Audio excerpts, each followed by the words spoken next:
Celle-là est la dernière des variétés vulgarisées depuis longtemps. Donc les vieilles variétés vulgarisées, je crois que c'est l'une des plus anciennes. Donc nous appelons Moussa local parce qu'elle a été vulgarisée, mais pas forcément une amélioration. On n'a pas apporté quelque chose de l'extérieur dans cette variété. On l'a sélectionnée à travers les collections que nous avons eu à faire au champ. On a trouvé qu'elle était plus intéressante et elle a été vulgarisée dans les années 80 pour permettre aux producteurs de pouvoir l'utiliser, de garder les variétés locales tout en ayant des meilleures caractéristiques de culture de cette variété.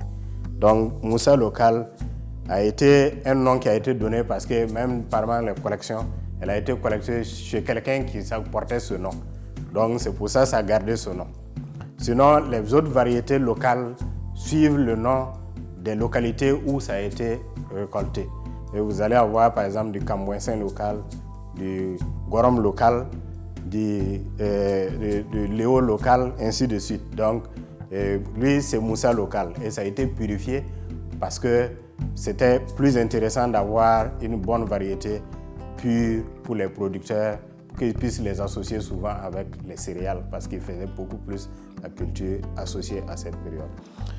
Seulement, elle a beaucoup d'insuffisances.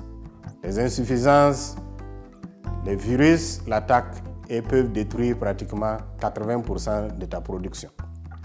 La deuxième insuffisance est que cette variété est très sensible au striga, qui est une mauvaise herbe qui s'attache aux racines du niébé et siphonne toute la production de photosynthétate qui va permettre au niébé de grandir et de produire des grains.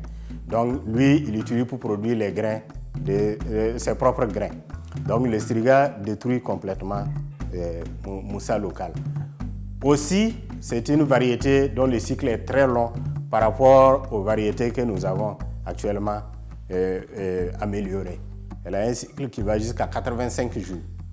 Donc, alors 85 jours pour le niébé, qui est une espèce que les gens sèment après avoir sémé les céréales, c'est pas conseillé. Donc, il se trouve qu'à cette période-là, vous n'allez pas bien récolter et vous allez perdre. Vous allez toujours récolter quelque chose, mais ce ne serait pas le rendement maximum. Donc, c'est pour ça que l'amélioration vient compléter ces variétés-là. Donc, elle est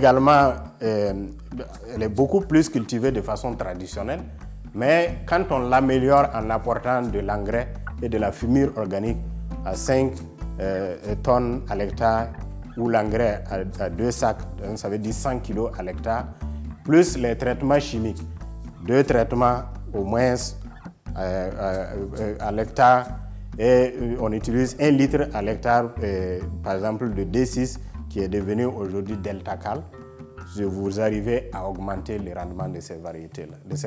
Sinon, vous avez que 300 à 600 kg à l'hectare. Et c'est ce qu'on a comme les données statistiques le plus souvent dans le pays. On vous dit que le rendement du niébé tourne autour de 300 kg, de 500 kg à l'hectare. Ce sont les variétés cultivées surtout en association ou des variétés locales dans lesquelles on n'a pas apporté ce genre de traitement-là qui nous amène à ces rendements à l'hectare.